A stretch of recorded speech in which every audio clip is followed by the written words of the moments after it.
Karena setiap anak adalah tokoh utama dalam hidupnya, Edufornia hadir untuk edukasi di Indonesia. Selamat malam Mas Hamba. Malam Mas Enggar, Ya sih. lama tidak berjumpa. Lama tidak berjumpa. Biasanya aku yang main ke sana ya Mas ya. Sekarang giliran aku yang main sini. Mas Hamba ini Gen Z ya. Gen Z banget. Gen Z banget nih. Tapi sudah punya usaha sendiri dan cukup unik usahanya. Kalau biasanya kita lihat kafe itu ada di kota ya. Di tengah-tengah keramaian, ini bikin kafe di pinggir laut. Jadi uniknya di situ. Kalau yang mau mampir di jalan apa Mas? Jalan Tegal Kamulyan.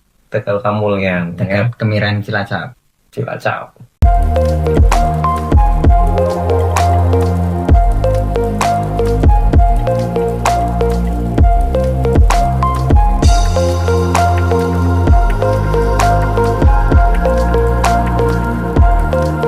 Oke, Mas Mbak, pertama kali kita ketemu itu di event G-Fest ya? Iya, event Jepangan waktu itu. Wibu-wibu. itu aku yang sok kenal sebenarnya. Tapi iya, aku langsung, wih, umur berapa Mas gitu? Pertanyaan gue kan gitu ya, umur berapa waktu itu?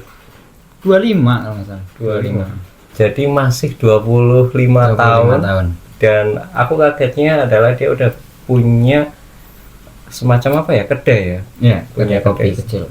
Kedai kopi kecil, dan itu yang bikin aku lebih tertarik untuk ngulik gimana sih sebenarnya jiwa kewirausahaan dari Gen Z gitu ya. Oke, sebelum kita mulai mungkin boleh cerita dulu lahir di mana dan mungkin bagaimana latar belakangnya. Kalau aku pribadi lahir di Cilacap aja Mas. Lahirnya kebetulan di rumah sakit ya. Karuan. Gimana nggak apa-apa ya. Untuk alamatnya itu di Jalan Veteran. Jalan Veteran itu arah mau ke pintu utama Teluk Penyu. Jadi emang dari awal emang dari keluarga nelayan. Nah, dari keluarga nelayan, aku dari anak pertama. Jadi ayahku itu anak pertama dari 9 bersaudara lah. Orang tuaku itu nelayan juga. Cuma di samping dia itu melaut, dia juga buka bengkel. Jadi rumahku itu bengkel Mas. Belakang disekat itu buat kamarku. Jadi emang ya untuk mencapai titik ini ya dari awal dari nol Mas malah Mas. Banyak yang bilang dulu itu kayak wah Samba udah bisa bikin kafe ini, udah bisa bikin ini pasti uangnya banyak. Kan yang mereka lihat seperti itu kan. Gitu. Padahal aku sendiri rumahnya di bengkel, malah rumahku itu bengkel gitu. Jadi apa ya, lebih ke maksimalkan apa yang ada aja sih. Aku punya bakat, aku punya kemauan, itu yang aku push terus gitu. Jadi emang aku bikin kayak gini ya dari nol gitu. Dari 50% udah ada gitu. Atau dari keluarga berada itu enggak. Yang menarik berarti karena bengkel ya, apakah jiwa kewirausahaannya juga dipupuk oleh orang tua gitu? Kemungkinan iya, karena setelah aku masuk ke dunia usaha, aku sempat ngobrol juga sama orang tua gitu kan. Jadi ternyata kan orang tua aku kan buka bengkel gitu kan. Terus ibu itu waktu dulu pernah cerita itu suka dagang. Ibu itu suka dagang. Jadi waktu itu aku sempat tanya kan, Bu, aku minta restu mau bikin kafe yang lebih gede dan sebagainya. Oh ya nggak apa-apa Sam, dia bilang kayak gitu. Kamu bikin usaha dagang, usaha kopi itu malah ibu suka, ibu lebih restu daripada fotografer. Dia bilang kayak gitu. Daripada usaha fotomu, karena ibu juga suka dagang. Nah, supportnya gitu. Jadi emang ya mungkin jiwa kewirausahaan udah ada dari orang tua lah gitu lah. Ini gitu sih. Terus perjalanan waktu sekolah gimana tuh, waktu SD, SMP, SMA mungkin? Kalau waktu SD aku sekolahnya jelas di dekat rumah ya, kan di dekat rumah kan ada SD. Terus aku SMP-nya di SMP Negeri 3 Cilacap. Terus SMK-nya SMK 1. Udah sehabis SMK aku langsung kerja. Nah, waktu SMP aku masih belum memikirkan untuk jadi apa ya. Aku hanya memikirkan untuk yaudah kerja gitu kan, kerja. Nah waktu SMK itu aku udah mikir kalau misalkan kerja itu aku nggak pengen kerja, malah pengen jadi pengusaha. Itu udah dari SMK aku udah bisa mikir kayak gitu. Lulus ternyata aku tidak bisa membuka usaha secara langsung kan. Ternyata fasenya emang harus jadi karyawan dulu. Aku jadi karyawan dulu di suatu perusahaan. Setelah itu udah hampir 2 tahun aku di perusahaan itu, dapat ilmu kan. Jadi aku resign, aku freelance sendiri. Nah dari freelance itu aku bisa mengumpulkan modal untuk bikin kedai kopi kecil-kecilan. Waktu dulu di depan rumah, belum yang sekarang. Wah. Kayak gitu. Oh, ini perjalanannya menarik. Dari karyawan. Ini karyawan. Yang fotografi bukan nih? Iya, yang fotografi. Fotografi. Waktu yang kedai yang pertama itu awal kali itu namanya kedai Lofi Mas, kedaiku. Itu tempatnya dagangnya di depan rumah. Itu pakai kontainer yang dari Galvalum gitu loh. Itu pakai itu. Terus ada ada support lah dari temen lah. Yuk bikin usaha ini lebih gede lagi, pindah tempat dan sebagainya kan. Aku coba cari modal yang lain, aku kerja keras gitu, terus nyari investor dan sebagainya, sehingga dapet tuh suatu tanah itu bikin. Itu belum ada 2 tahun rungkat. Iya. Namanya tetap Lofi, cuman beda tempat aja. Tapi itu belum ada 2 tahun udah rungkat. Nah terus 2 tahun setelah rungkat itu aku nggak ngapa-ngapain, justru malah aku mendapati hutang dari usahaku yang rungkat itu. Nah setelah itu 2 tahun selanjutnya aku dapat rezeki juga, aku dapat kasarannya kayak beruntung lah waktu itulah. Jadinya aku bikin di Cemara Kopi. Gitu. Berarti 2 tahun itu nggak benar-benar diem kan, mungkin tetap evaluasi. Evaluasi. Dia bro. Evaluasi kayak dulu itu di Lofi yang lama itu, Lofi yang yang gede itu, yang waktu itu keresahannya apa atau yang salah apa, itu aku evaluasi. Oke Mas Samba, ini kita coba bahas Gen Z ya Mas Samba. Baik. Jadi anak muda hari ini kan ada Gen Z, ada Gen Alpha ya. Mereka ini kan udah mulai mungkin mencari jati diri dengan ada yang punya cita-cita tertentu. Untuk yang tipe-tipe pengusaha nih, apa sih sebenarnya tantangan utamanya? Tantangan utama jadi pengusaha. Sebenarnya kalau misalkan aku pribadi ya Mas ya, kalau tantangan jadi pengusaha itu jelas latar belakangnya Mas ya. Kalau aku kan latar belakangnya kan dari keluarga yang tidak mampu ya. Nah kalau misalkan keluarga tidak mampu kan tantangannya jauh lebih berat daripada orang yang let's say punya modal gitu kan. Kalau yang punya modal kan entah itu dari orang tua lah gitu kan, warisan ataupun modal dari orang tua yang mungkin jual sawah apa dan sebagainya gitu kan. Itu langkah untuk membuat usaha let's say itu mungkin bisa dari 50% ke 100%. Itu gampang kan. Jadi mulainya di tengah-tengah dana modal. Betul, karena udah ada modal. Nah kalau aku pribadi kan aku emang mulai dari nol gitu. Jadi aku harus kerja dulu, harus mengikuti fase itu dulu, harus ngumpulin modal, harus nyari relasi gitu kan, sehingga aku bisa bikin suatu kedai kecil-kecilan gitu. Nah sebenarnya usaha itu tantangannya ada di modal sih Mas, kalau menurutku Mas, sama mental ya. Mental. Nah, mental setiap orang kan beda-beda juga kan. Apalagi kan Gen Z yang sangat rapuh mentalnya gitu kan. Rapuh. Ya, karena kan emang ya zaman kan bekerja begitu cepat kan, itu berjalan begitu cepat kan. Apalagi sekarang udah inflasi ya kan. Terus persaingan semakin ketat di sosial media juga, nyari referensi atau nyari ilmu juga semakin cepat juga, jadi persaingan juga semakin cepat juga. Nah tinggal mental masing-masing aja, maksudnya mau atau tidak untuk melakukan hal itu. Makanya kalau misalkan hanya keyakinan saja, ya aku yakin pengen jadi pengusaha, tapi realitanya dia tidak melakukan usaha-usaha itu atau tidak melakukan step sebagai pengusaha, ya itu hanya sebagai ide doang loh Mas. Karena tidak direalisasikan. Nah, PR-nya Gen Z menurutku adalah Gen Z banyak referensi, aku setuju. Karena cara dia untuk mencari informasi pun juga lebih banyak juga kan. Lebih kasarannya kayak lebih masif lah untuk mencari informasi. Nah, tinggal gimana caranya dia itu merealisasikan itu sebenarnya. Banyak banget kok. Iya ya, mungkin banyak anak muda itu udah punya ide. Udah. Tapi kalau Mas Sembayang tadi bilang harus punya modal, nggak semua orang diawali Betul, punya betul, modal betul, ya betul. kan, harus kerja dulu. Nah, kalau boleh tahu agak teknis nih, sebenarnya kalau Mas Hamba sendiri mulai dari modal berapa, terus mungkin relasinya harus gimana, terus sama mentalnya tuh gimana. Nah, satu-satu dulu nih modal mungkin. Kalau dari modal dulu ya. Kalau aku dulu waktu bikin kedai kecil-kecilan itu aku cuman modal 3 sampai 5 juta. Oke, catat-catat ya. 3 sampai 5 juta itu pun aku harus menyisihkan gajiku itu selama 2 atau 3 bulan. Itu aku nabung kan, maksudnya uang nggak kepake, tak sisihin gitu. Waktu ada rencana pengen bikin kedai kopi, aku ada berapa, ya udah tak belanja-belanja lah kasarannya kayak gitu. Kayak gitu sih. Terus apa lagi tadi? Jadi bentar, ini simpulin dulu iya. ya. Simpulin. Jadi karyawan dulu, nabung sampai 3 sampai 5 juta lah betul, ya. betul. Oke, ini teknisnya Mas Hamba nih.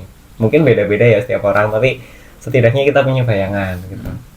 3 sampai 5 juta. Oke, habis itu relasi yang dibutuhkan nih kayak harus berteman dengan siapa aja nih. Ya. Kebetulan aku waktu SMP, waktu SMK itu aku udah justru malah dari SD, dari aku kecil itu selalu dibilangin sama orang tua bahwasannya kalau bisa itu berbuat baik, selalu berbuat baik terhadap orang lain, San. Karena bisa jadi dari perbuatan baikmu itu bisa mendatangkan rezeki. Nah, itu yang selalu jadi patokanku untuk saat ini, Mas. Jadi dari SD, SMP, SMK itu aku tidak berusaha untuk mencari musuh. Aku tidak berusaha untuk kasarannya kayak nyari perkara sama orang lain tuh aku nggak pengen lah. Aku pengen banyakin teman aja. Sampai saat itu aku juga cukup jadi orang yang aktif juga di organisasi. Aku cukup ya kesana sini buat nyari relasi gitu lah untuk saat itu. Dan aku nggak tahu bahwasannya relasi ini ternyata berguna untuk bisnisku. Soalnya aku hanya mencari relasi aja. Nah, ketika aku bikin bisnis, ketika aku bikin let's say kedai kopi yang kecil itu, undanglah teman-temanku yang masih aku kenal atau masih aku berhubungan baik kayak gitulah. Entah itu dari WA, entah itu dari aku upload snap Instagram, mereka tahu kan, oh sekarang Sembah buka kedai kopi nih. Nah, karena aku itu tidak merasa aku ada perkara sama orang lain, ya alhamdulillah mereka datang, Mas. Karena hubungan baik itu, menjaga relasi itu. Nah, relasiku itu, Mas, itu bukan orang-orang yang let's say punya duit, Mas. Enggak, itu dari teman-teman yang let's say ya masih sama-sama berjuang lah. Enggak ada yang punya duit sampai ratusan juta lah, puluhan juta lah, enggak. Jadi emang dari relasi-relasi kecil dikumpulin, kuantitinya banyak kan bisa ngumpulin juga kan, misalnya seperti itu. Nah, dari misalnya kita punya temen, pasti temennya bawa temennya betul, juga. Gitu ya, betul. Intinya jaga komunikasi dengan siapapun. Oke, itu kalau pengen jadi pebisnis ya. Ya, jangan berusaha untuk mencari masalah lah. Siap. Berbuat baik, memanusiakan manusia. Siap, memanusiakan manusia. Ini nilai yang bagus banget sih. Kalau yang terakhir mental nih, pasti pernah kan kayak tadi cerita gagal nih, rungkat nih, betul. 2 tahun nggak ngapa-ngapain nih. Nah itu kan mental yang nggak mudah dijalani ya saat-saat kayak gitu tuh. Apa yang jadi? Mungkin 3 kata dulu nih, 3 kata yang bikin Mas Hamba kuat. Nah ini apa nih? 3 kata yang bikin aku kuat. Apa ya? Mungkin keluarga gitu. Keluarga. Mungkin itu. Berarti ini kalau aku boleh komen ya, ini tanggung jawab ya. Ya, tanggung jawabnya gede banget. Karena kalau misalkan mau di breakdown ya Mas ya, aku kan tadi aku udah bilang bahwasanya aku berada di lingkungan nelayan yang rata-rata kan penghasilannya kan seperti itu kan. Apalagi rumahku kan bisa dikatakan bengkel mobil, ya kan. Jadi dari situ aku orang yang bisa peka dan berpikir dengan dominan dengan perasaan gitu. Jadi aku udah ngelihat orang tuaku, aku ngelihat orang-orang sekitar itu, aku pengen bantu mereka loh. Aku pengen berusaha untuk berbuat baik terhadap mereka, tapi aku nggak bisa. Aku belum bisa untuk saat ini. Apa nih yang bisa aku lakukan gitu kan? Kalau misalkan aku tidak bisa membantu dalam segi materi, aku bisa membantu dalam segi tenaga. atau aku bisa membantu dalam segi ya kemampuanku apa gitu. Aku mulai dari situ dulu. Nah, mulai dari situ terbentuklah kayak aku pengen jadi pengusaha banget nih supaya aku bisa membantu teman-teman dekatku dan keluargaku gitu kan. Nah, mulai dari situ Mas mentalis sebenarnya Mas. Kayak dasar ya maksudnya itu dasar banget kayak waktu itu aku sempat berpikir kemungkinan terburuknya adalah seperti ini. Aku tidak ingin ketika orang tuaku tua, aku nggak ingin orang tuaku itu jalan dan mengemis. Itu yang selalu aku pegang. Karena aku sebagai anak itu bertanggung jawab juga kan harus menafkahi orang tua juga kan. Nah itu yang sebenarnya poin-poin penting bagiku sih. Nah itu yang membuat aku itu tidak pernah berhenti sampai sekarang. Aku selalu berjalan walaupun ya dalam dinamikanya susah ya. Harus rungkat, harus nyari modal, harus sakit-sakitan, kerja setiap hari, mikir setiap malam kan seperti itu kan. Cuman ketika aku berada di fase itu, aku selalu mikir balik lagi mas saya. Tujuan awalku apa nih? Tujuan awal. Tujuan awalku apa nih? Oh ternyata aku kayak gini itu demi keluarga. Gitu kan. Nah lihat keluarga aku, oh masih seperti ini, ya udah nggak usah berhenti, masih seperti ini kan, masih susah lah kasarannya. Nah itu yang membuat aku ingat tujuan awalku itu untuk keluarga. Nah ketika pada saat waktu itu aku sempat memulai ya waktu aku mau memulai bisnis itu aku ada obrolan sama orang tua aku. Waktu itu aku sempat nggak dibolehin berbisnis mas, sayang nggak? Yang pertama Kopi Love ini. Belum sebelum itu. Sebelum itu. Waktu itu kan aku sempat freelance foto kan. Yang foto. Okay. Yang freelance foto itu aku kerja selama hampir 2 tahun kan. Terus aku mau resign, itu aku ngomong sama orang tua aku, ngomong sama ibu lah termasuk.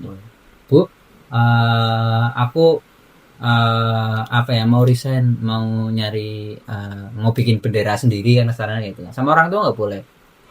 Nggak boleh bikin fotografi sendiri. Betul, bikin brand fotografi sendiri. Nggak boleh, kamu tetap kerja aja, kamu udah punya posisi di sana, gaji setiap bulan ini. Tapi aku tahu kan, kalau misalkan kalkulasi nih jadi karyawan terus mau let's say 20 tahun tidak akan menghasilkan apapun kan seperti itu kan. Jadi aku kasih pengertian lah ke orang tua. Nih Bu, kalau usaha ini kayak gini sebulan bisa segini. Aku ya ngomong-ngomong kayak gitu lah. Manisnya gitu lah. Nah terus alhamdulillah orang tua setuju. Nah aku sampai sempet ngomong kayak gini mas. Pakai bahasa Jawa nggak apa-apa ya? Boleh Bu. Jenengan ora usah peduli nyong larane kayak ngapa. Aku kesel kayak ngapa. Aku mumete kayak ngapa. Ora usah peduli tentang keadaanku. Aku bilang kayak gitu. Asing penting aku jadi dongane baik, nyong sukses, nyong bisa melakukan kabehan. Itu yang aku bilang mas. Itu kata-kata sebelum aku itu mulai berbisnis aku ngata-ngatain seperti itu. Aku berkata seperti itu. Jadi emang doa orang tua, doa ibu sing kesarannya kayak memacuku untuk jauh lebih berproses, jauh lebih bergerak sih kalau itu sih. Oke mas, jadi titik apa yang bikin orang tua Mas Samba itu percaya gitu sama Mas Samba yang sudah punya keputusan sendiri untuk memulai usaha? Jadi tadi kan aku bilang aku minta restu dan kesarannya kayak doain aku aja kan kayak gitu kan. Nah titik dimana orang tua aku percaya itu waktu aku ini sebelum bisnis kopi ya, ini aku masih bisnis fotografi. Jadi waktu bisnis fotografi itu waktu setelah aku itu nyari restu, minta restu 3 bulan atau 4 bulan setelah itu aku bisa beli kamera sendiri mas. Wow. Itu waktu itu aku bikin brand foto itu kamera masih nyewa. Masih nyewa itu. Nah terus aku bisa nyisin modal, nyisin keuntungan itu buat bikin buat beli kamera. Ya kurang lebih senilai 5-7 juta itu. Waktu itu kan bagi orang-orang nelayan itu kan angka yang cukup tinggi kan, lumayan tinggi kan. Nah itu aku bilang ke orang tua aku, Bu ini Bu aku udah bisa beli kamera sendiri seharga ya setengahnya motor lah kasarannya kan kayak gitu kan. Aku bisa bisa beli kamera ini. Nah setelah itu orang tua aku jauh lebih percaya sama aku mas. Karena aku itu bisa membuktikan omonganku itu bahwasanya aku bisa hidup dengan keputusanku sendiri. Aku bisa hidup dengan apa yang aku yakini gitu. Jadi orang tua ya percaya aja. Nah terus setelah itu ketika aku pengen memutuskan untuk usaha apa gitu lah, orang tuaku itu selalu support Karena udah membuktikan. dan mereka udah yakin bahwasannya aku nggak bakal diem terus kan. Terus apa namanya, aku juga selalu all in lah sama apa yang aku pilih gitu. Wow. Alhamdulillah seperti itu. Jadi buat keputusan jangan setengah-setengah ya. Iya. Buat keputusan jangan setengah-setengah, lakuin, yakin, buktikan. Betul. Itu harus sampai buktikan lo ya. Karena validasi itu penting, Mas. Betul. Validasi Aku itu setuju. penting. Validasi itu penting, teman-teman. Validasi penting. Jadi karena aku juga pernah punya temen lah ya, udah punya keputusan sendiri, tapi pada akhirnya tidak bisa membuktikan. Itu bikin satu reputasi kan. Betul.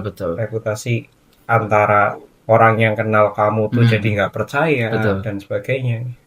Dan itu bahaya gitu ya. Ya. Dan dalam prosesnya ya pasti sulit lah pasti. Cuman mau nggak mau kan apa yang kita pilih, kita harus tahu resikonya apa kan. Nah, tinggal kita minimalisir resiko aja supaya kita itu bisa berhasil sebenarnya. Oke, sekarang kita coba bahas tentang Cemara Coffee sendiri ini, Mas. Tagline-nya apa ya, Mas ya? Ngopi, chill, refreshing. Nah, itu jadi bisa ngopi, bisa nge-chill, refreshing, kena angin pantai. Betul. Kenapa, Mas, di pinggir pantai, Mas? Kenapa di pinggir pantai? Sebenarnya apa ya? Lebih ke beruntung aja sih, Mas. Kalau misalkan diceritain ya, Mas, dari awal itu waktu aku itu rungkat di Lofi itu, kedai kopi yang sebelumnya itu. Jadi aku pernah bilang ke saudaraku kan kebetulan kan orang situ juga kan. Aku bilang, Lik, mbok ada tanah dekat situ yang disewain, aku mau nyawa di situ. Ya kurang lebih sekitar 3 meteran lah, nggak masalah gitu. Nah, udah sampai 2 tahun atau mau 3 tahun lah, itu aku baru dapat kabar. Sam, ini ada yang disewain tanah ini. Itu jadi jangkanya lama, Mas, itu. Nah, kan dibilang kan apa namanya, ini segini harga sewa segini mau apa enggak gitu. Ya udah mau gitu. Aku survei lokasi langsung. Oh, ternyata value-nya terlampau banyak. Wow. Sedang daripada kedaiku yang dulu. Nah, itu makanya aku bisa karena yakin aku bikin kedai di situ. Gitu. Tantangannya cukup banyak sih. Apa sih, coba bisa diceritain? Ini kan mungkin teman-teman belum punya bayangan apa sih dari si pendirinya ini, value apa yang pengen dibawa gitu. Kalau value ya jelas tadi ya, Mas ya, ngopi, chill, refreshing. Jadi orang di situ bisa ngopi, ya menu-menu di situ kan nggak cuma kopi aja kan, tapi ada yang lain juga. Terus mereka bisa nyantai juga di situ. Nah, selain itu juga dia bisa refreshing juga karena di belakangnya itu ada pantai. Nah, jadi value-value itu yang aku pengen gaungkan kayak gitu. Karena ya di mana lagi selain ngopi, chill, refreshing ya tetap di kedaiku. Kalau misalkan di tengah kota ya mau chill, refreshing kurang bisa karena ada banyak kendaraan, panas, polusi kayak gitu. Jadi orang ngopi kan kebutuhannya beda-beda juga. Tantangannya ya cukup jauh dari perkotaannya, paling ya sekitar 5 menit 4 menit lah. Cuman bagi orang-orang yang pengen ke situ ya mungkin pikirannya jauh. Itu tantangannya sih. Jadi di situ tuh kayak kedainya agak bangunan Belanda gitu ya, Mas, konsepnya. Banyak yang bilang konsepnya mirip Skandinavian. Oh, Skandinavia. Banyak yang bilang seperti itu. Itu terus belakangnya ini kayak punya satu beranda ya. Teras belakang. Dan di situ tuh rumput hijau, teman-teman. Dan itu yang jadi apa? Jadi value-nya di situ buat piknik. Nah, itu. Piknik, hunting foto ya kan. Banyak banget. Cemara lagi belakangnya. Betul. Ya, pohon-pohon cemara. Terus paling jalan dikit 2 menit itu sampai di pantai. Boleh nggak bawa kopinya ke pantai gitu? Boleh. Oh, boleh. Aman aja, Mas. Jadi yang lagi patah hati butuh pelarian ya kan. Cemara itu tempat untuk mengasingkan diri dari rutinitas kota. Rutinitas pekerjaan. Jadi itu value yang pengen Mas sama bawa. Intinya setelah aku sempat nonton videonya Mas yang konsepnya kayak JKT48 itu ya. Oh iya, yang video kolaborasi. Itu keren banget. Jadi aku nonton tuh kayak iya ya, kadang hidup tuh bos ngerasa bosan, ngerasa suntuk gitu, kita butuh sedikit waktu untuk kita bisa balik lagi lebih Ya, bouncing lah. bouncing. Bouncing. Yes. Dan itu keren sih. Perlu itu. IG-nya apa Mas? IG? Cemara Coffee Space, buka aja. Oke, Cemara Cafe. Kepoin, follow. Mas Samba, menarik banget tadi pembahasan tentang Cemara Cafe-nya. Sekarang kita coba untuk flashback nih Mas Samba. Kalau Mas Samba kembali ke masa kecil, ke zaman-zaman SD, ya karena saya guru SD nih. Sebenarnya pendidikan macam apa sih yang Mas Samba butuhkan untuk membangun jiwa pengusaha? Ya. Kalau misalkan dikasih kesempatan buat balik ke masa kecil ya, paling ya satu pendidikan mental jelas ya, kayak bagaimana cara mental lebih kuat dan sebagainya gitu lah. Terus keuangan jelas Mas, aku pengen banget belajar tentang keuangan karena kalau misalkan kita nggak bisa ngatur uang itu kan susah juga kan, bikin mumet juga kan. Terus selain itu juga aku pengen banget apa ya, kayak pendidikan kewirausahaan, karena dulu aku waktu di SMK itu aku nggak dengerin karena terasa membosankan waktu di SMK. Karena apa tuh? Karena nggak praktek atau? Ya satu karena prakteknya itu kurang. praktek. Terus gurunya juga udah agak sepuh juga kan waktu itu kan. Mungkin cara dia untuk mengajari juga nggak terlalu effort, lewat buku aja. Nah, kali itu sih. Itu ya. Jadi guru-guru kalau boleh Mas Samba kembali ke zaman kecil nih, pengennya sampai hari ini kan matematika lah ya, Betul, untuk menghitung uang nih Betul. misalnya. Ini tapi nggak pernah diajarin kayak pendapatan, Betul, pengeluaran, pengeluaran, aset, aset. liabilitas itu nggak diajarin gitu. Justru malah kita yang udah tua lah, atau misalkan udah berkeluarga atau apa kan, yang dikhawatirkan justru adalah pengelolaan keuangan kan. Iya. Nah itu yang nggak bisa kita dapatkan dulu waktu di SMP, SD kan seperti itu kan. Itu justru malah yang paling penting. Iya, padahal sebenarnya sesimpel ngitung sangu, Ya, terus sangu, jajan ditulis gitu. Maksudnya biar kita apa ya, bisa melatih menulis Betul, pengeluaran, pengeluaran. pemasukan kita gitu. Atau bahkan kalau misalnya bisa menggandakan malah lebih baik dari uang sangu gitu. Siap. Tadi kita bahas di finansial IQ. Terus kalau ini Mas Mbak, aku kan juga punya murid yang udah mulai jualan nih sih. di SD. 1-2 anak udah mulai jualan es, jualan apa. Itu kalau aku ngobrol sama mereka memang niatnya memang nambah sangu lah ya, nambah sangu. Tapi ketika ada nih beberapa anak-anak lain yang pengen mencoba jualan tapi masih malu-malu gitu Mas. Itu gimana tuh? Kalau menurutku nggak usah malu-malu sih, karena jadi pengusaha itu emang susah ya. Cuman ketika kamu berhasil, kamu akan lebih tinggi daripada yang lain. Itu sih, karena jadi karyawan itu kan gajinya segitu-segitu aja kan, maksudnya flat gitu kan. Tapi kalau misalkan kalian jadi pengusaha itu bisa lebih dari karyawan-karyawan yang lain gitu. Jadi motivasinya cukup di situ dulu aja, kalau menurutku udah cukup sih. Nah, tinggal gimana sih kita mengembangkannya aja gitu. Berarti ini ada satu yang paling ditakutin nih biasanya nih. Wedi mbok ora payu, wedi mbok ora tuku. Nah, gimana tuh? Kalau jualan pasti ada yang beli Mas. Asik. Kalau jualan pasti ada yang beli, karena ya kok, kecuali kalau misalkan kita itu tidak memasarkan sesuatu ya, atau kita tidak mencoba untuk menjual itu. Tapi kalau misalkan berdagang itu pasti ada yang beli. Dan aku juga sempat dulu itu dari kecil itu udah berjualan Mas. Dulu itu aku sempat bikin apa ya, kayak surikenan tapi pakai kaset. Nah kaset itu tak bikin pola, itu tak bentuk dan sebagainya. Ini menarik nih. Itu aku jual 3.000-an apa ya waktu itu ya. Nah waktu itu nggak laku sama sekali. Terus aku bikin turnamen apa kayak surikenan pun nggak laku sama sekali, nggak ada yang daftar. Gimana itu mengatasinya? Ya aku kecewa. Aku nggak ada yang daftar ya, ini itu sebagainya gitu. Cuman justru itu malah yang membentuk mentalku Mas. Karena kita perlu ditolak dulu. Betul. Kita harus merasakan ditolak biar mental kita tumbuh dari situ. Betul. Dan ketika kita jadi pengusaha pun secara nggak langsung kita ikut berjuang buat Indonesia Mas. buat negara kita. Karena definisi negara maju ya, kita kan masih negara berkembang kan. Definisi negara maju itu kalau nggak salah ya 3% atau 4%, 3 atau sampai 7%, aku sempat aku lupa gitu. Populasi orang-orang yang ada di suatu negara itu adalah pengusaha. Itu bisa dikatakan negara maju. Nah, kita itu masih di angka 2%-an kalau nggak salah.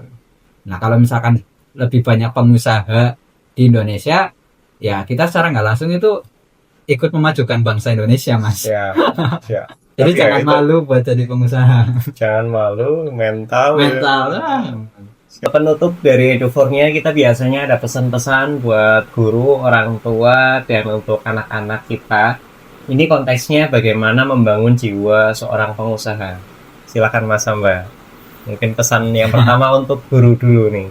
Ya, jadi menurutku pesan buat guru-guru ya, kasih kesempatan aja ya ke murid-muridnya, karena nggak semua kesuksesan itu juga ada di bidang akademik gitu. Tapi di non akademik pun juga banyak juga kan.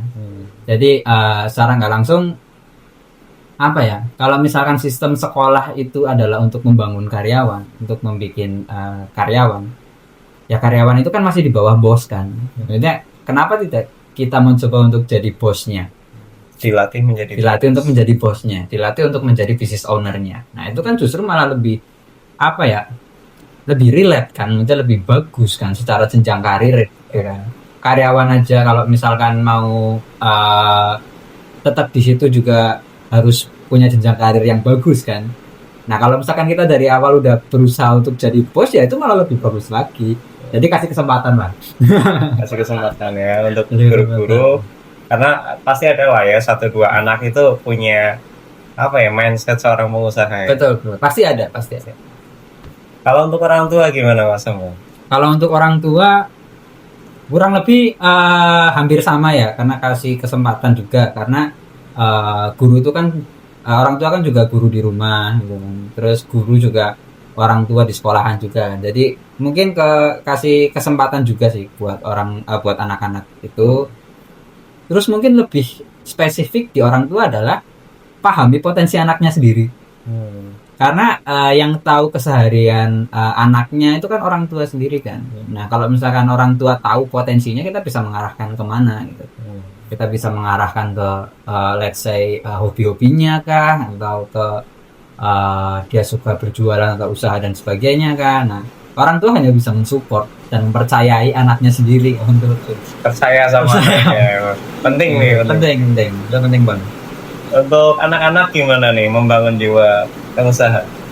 Kalau buat adik-adik di sana, jangan malu, jangan ragu, tetap konsisten, karena kita perlu konsistensi itu untuk kita jadi sesuatu sih. Paling itu.